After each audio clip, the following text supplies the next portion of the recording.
ఏకంగా హనుమంతుడే రంగంలోకి దిగితే బాక్స్ ఆఫీస్ షేక్ అవ్వకుండా ఉంటుందా చెప్పండి. ఈ సంక్రాంతికి రిలీజ్ అయిన హనుమాన్ సినిమా ఆల్రెడీ రికార్డుల స్థాయిలో కలెక్షన్లు వసూలు చేస్తూ అదే ప్రూవ్ చేసింది. అయితే ఇప్పుడు సేమ్ అలాగే శ్రీరామ భక్తుడి బ్యాక్డ్రాప్లో కొంతమంది హీరోలు కూడా రంగంలోకి దిగబోతున్నాడు. మరి ఈ థీమ్తో వస్తున్న సినిమాలపై ఓ లుక్ వేద్దాం. హనుమాన్ బలంతో హనుమాన్ మంచి వసూళ్లను రాబడుతోంది. ఈ ఇయర్ లో వచ్చిన మూవీల్లో మొదటి హిట్ గా నిలిచింది.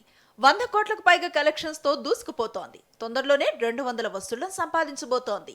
హనుమంతుడి సన్నివేశాలు గూస్ బంప్స్ తెప్పించేలా ఉన్నాయి. పాన్ ఇండియా రేంజ్ లో ప్రేక్షకులు ఫిదా అవుతున్నారు. ప్రభాస్ నటించిన ఆది పురుష్ లో కూడా ఆంజనేయ స్వామి సన్నివేశాలు అలరించిన మ్యాటర్ తెలిసిందే. ఇక మెగాస్టార్ చిరంజీవి మల్లిడి వశిష్ఠ కాంబోలో విశ్వాంభర మూవీ రాబోతోంది. 3 లోకాల చుట్టూ ఈ మూవీ స్టోరీ ఉండనుందిట. ఇక హనుమంతుడే ప్రధానంగా ఈ మూవీ స్టోరీ నడుస్తుందని సమాచారం. నిఖిల్ నటిస్తున్న స్వయంభూ సోషియో ఫాంటసీ జానర్ లో రాబోతోంది. పోరాట యోధుడిగా నిఖిల్ కనిపించబోతున్నాడు. ఈ మూవీలో కూడా ఆంజనేయుడు సన్నివేశాలు ప్రధానంగా ఉండబోతున్నాయట. ఇక ఈ యువ హీరో నటించిన కార్తికేయ 2 పాన్ ఇండియా విజయం సాధించింది. ఈ మూవీ కృష్ణతత్వం చుట్టూ నడిచే స్టోరీతో రూపొందిన మ్యాటర్ తెలిసిందే.